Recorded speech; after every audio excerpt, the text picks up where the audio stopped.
신약성경 요한복음 18장 28절에서 40절입니다. 예수님께서 전직 대제사장인 안나스의 집으로 끌려가서 거기서 신문을 받습니다.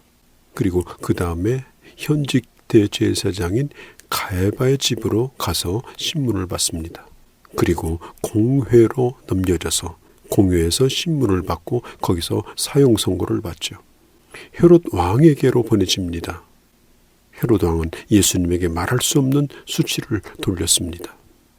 밤새도록 예수님을 신문하고 아침 일찍이 빌라도에게 넘겨져서 우리 주님은 신문을 받으십니다. 그것이 바로 총독 관저이죠. 유대인들은 유월절 식사하기 전에 이방인의 집에 들어가서 자기 자신을 더럽힐 수 없다고 하는 이유로 총독 관저에 들어가지 아니하고 관저에 사람을 보내서 예수님을 신문하는 일에만 관여를 했습니다. 빌라도는 관저 밖에 있는 유대인들에게 계속 연락을 합니다. 이때가 유월절이기 때문에 많은 사람들이 예루살렘에 들어왔고 자칫 잘못하면 예루살렘에서 큰 소동이 일어날 수가 있기 때문에 일단은 유대인들의 요구를 자세히 경청하죠.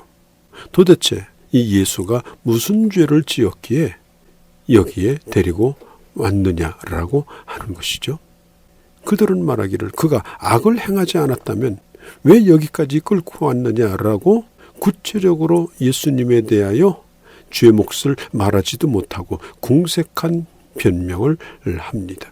이미 빌라도는 다 알고 있습니다. 예수님이 이미 안나스와 가야바의 집에서 신문을 받을 때도 어떤 죄도 찾아내지 못했다는 것을 알기 때문입니다.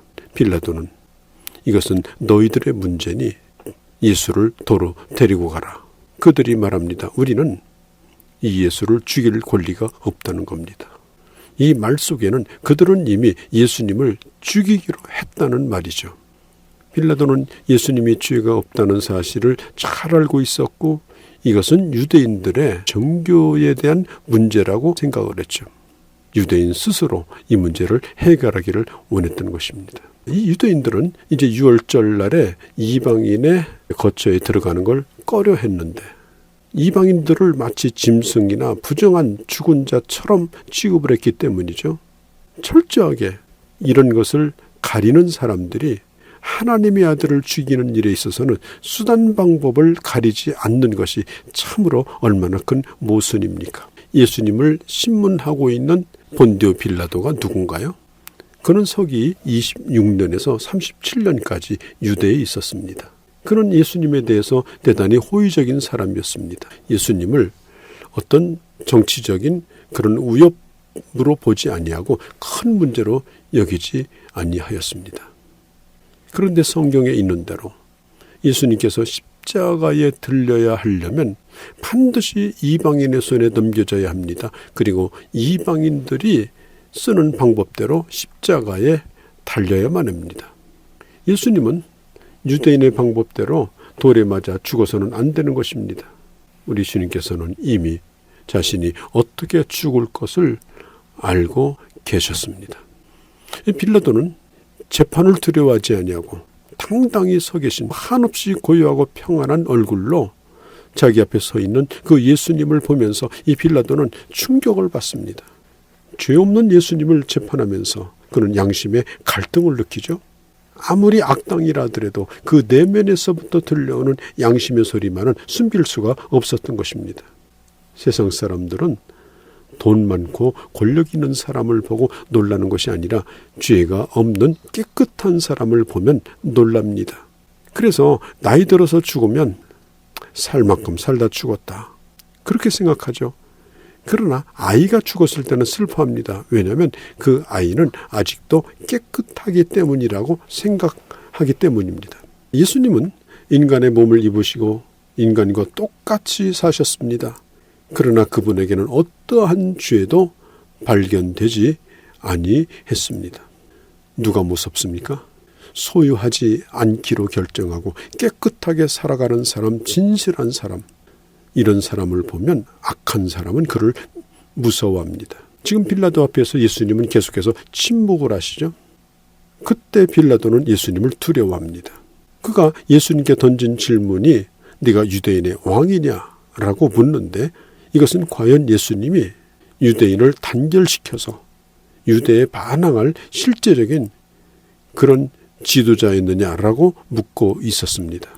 당시 종교 지도자들은 자기네 지위와 부를 지키는데 정신이 팔려 있었습니다. 백성을 진정으로 사랑하고 백성의 강력한 리더가 되어서 그런 지도자가 나타날 것에 대해서 노마는 긴장을 하고 있었습니다. 빌라도가 아무리 뜯어봐도 예수님은 그러한 분이 아니었던 것을 너무나 잘 압니다. 빌라도는 문둥병자를 단숨에 고치시고 때로는 무리를 걷고 때로는 그 어마어마한 죽은 자를 살리는 기적의 장본인인 그분이 어찌하여 이렇게 험한 꼴을 당하도록 자기 자신이 이렇게 무기력하게 서 있는 것일까? 얼마든지 무슨 기적을 행해서라도 이 상황에서 벗어날 수도 있을 터인데 도무지 이해가 되지 않는 겁니다. 예수님이 어디를 정복해놓고 자기 땅을 차지한 것도 아니고 그를 따르는 백성들을 모은 것도 아니고 특별히 그는 권력을 가지지도 않았습니다. 예수님이 분명히 말씀하죠. 내 나라는 세상에 속한 것이 아니다. 만일 내 나라가 이 세상에 속하였다면 내 종들이 싸워 나로 유대인들에게 넘기지 않게 하였으리라. 내 나라는 여기가 아니니라 라고 말합니다. 우리 주님께서는 여기에서 강조하죠. 내 나라라고 말하죠. 내 나라.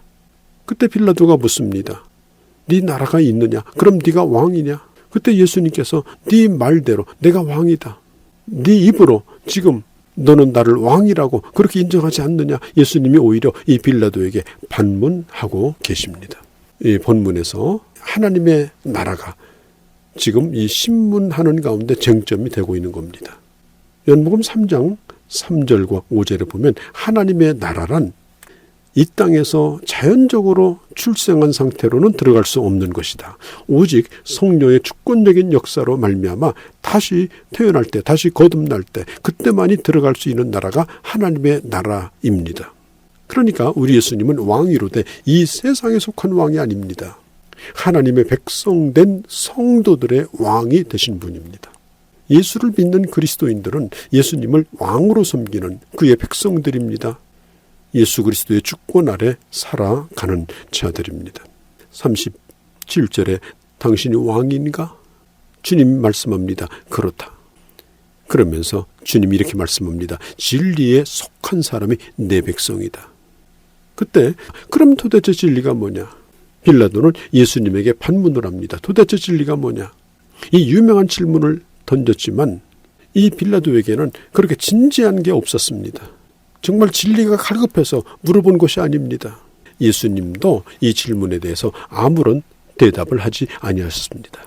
로마 군인들에게 있어서 진리는 아마 칼의 힘일 겁니다. 로마라고 하는 나라의 불변의 진리는 정복한 자가 진리일 겁니다.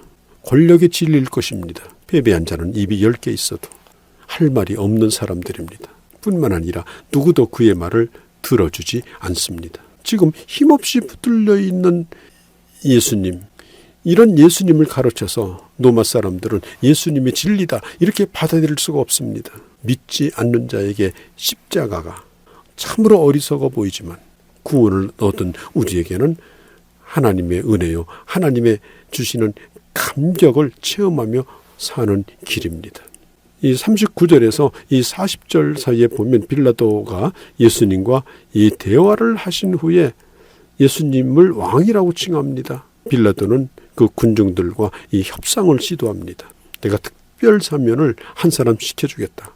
그때 빌라도는 이 군중들의 입에서 예수를 사면시켜달라 이렇게 요구할 것으로 예상을 했는데 예수님을 죽이려고 작정한 자들은 그들의 뜻을 끝까지 굽히지 아니하고 결국은 예수 그리스도를 죽이려고 했던 것입니다.